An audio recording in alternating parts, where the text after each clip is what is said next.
نحمده ونصلي على رسوله الكريم أما بعد.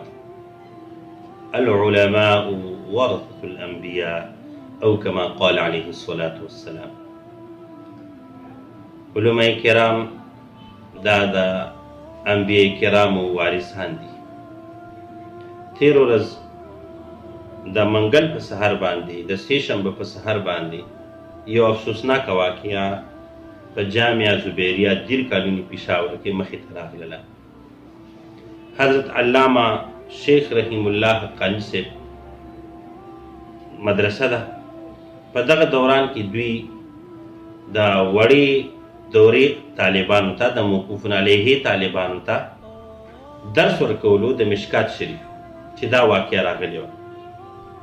په دغه درس کې شریک طلبو تعداد 1400 او د دوی استاد محترم چې کوم دی مناظر اسلام حضرت علامه شیخ رحیم الله حقانی صاحب اصل کې ټارګټ چې کوم دی هغوی خو الله جل شانه هغوی په دې حادثه کې په دې دھماکه کې الله جل شانه هغوی بچ کړ. اگر چې د هغوی طلبه کرام 19 طالبان هغه شهیدان شو او 112 طالبان چې کوم دي هغه زخمیان شو.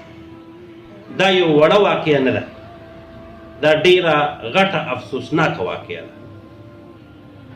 او موږ دې ته وګورو چې یو عالم تیاریږي، نو عالم چې تیاریږي هغه څنګه تیاریږي. یو جید او ممتاز عالم دین تیاریدو کې ډیر غټ مشقتونه دي. هغه د ماشوموالي راڅخه شروع شوي وي، د الله جل شانه د دین علم حاصلوي، بیا چې کوم دی هغه حفظ وکړي، بیا چې کوم دی د کتابونو علم حاصلوي، د قرآن مجید معانی زده کوي او دغه حساب نور ډېر علمونه حاصلوي او بیا هغه یو مرتبې ته رسیږي، بیا درس و تدریس کوي. د هغې نه بعد چې کوم دی بیا شیخ الحدیث جوړېږي. نو شیخ الحدیث حضرت علامه شیخ رحیم الله حقانی صاحب دا یو ډېر لوی عالم دی او دا چې څومره باطلې فرقې دي، بالخصوص دا وهابیان، دا ویکټوري اهل حدیث چې کوم دي، دا د دې په خلاف باندې چې کوم دی ډېر ښکلی کار کوي. نو په دوی باندې دا دھماکه وشوله. دا ډېر افسوسناکه واقعه راغلی ده. اوس دې ځای کې که موږ سوچ وکړو که دا حساب قسم واقعه په یو سکول کې راشي، لکه د آرمي پبلک سکول کې چې دا واقعه راغلی وه، دا هم ښه خو نه شوي چې راغلی وه.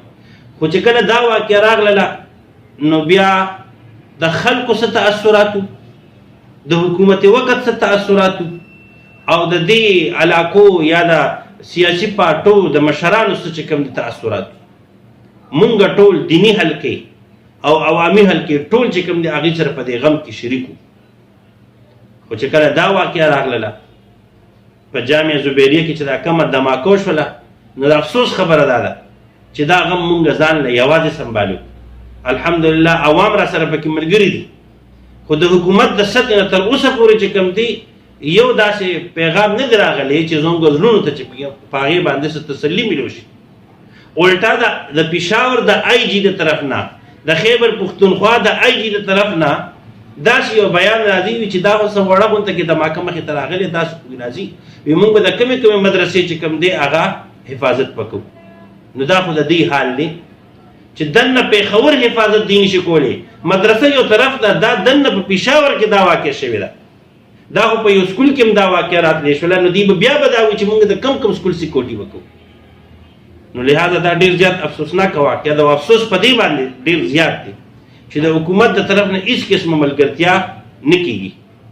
نو لہذا زموږ زړونو ته په دې باندې ډېر زیات تکلیف رسېدلی دی. الله جل شانه دی د جامعه زبیریه چې دا کوم 19 شهیدان طالبان د دې ورثو ته دی الله جل شانه صبر جمیل ورکي او د دې نعم البدل دی ورته ورکي، او چې دا کوم زخمیان طالبان دي الله جل شانه دې ته شفای کامله عاجله مستمره دائمه ورکي، او د دې حضرت استاد محترم مناظر اسلام حضرت شیخ علامه رحیم الله حقانی صاحب ته الله جل شانه د زړه صبر ورکي. الله جل شانه دې د هغې دا غم په هغوی باندې آسان کړي او د دې بدلې دې ورته په دنیا او آخرت کې ورکړي.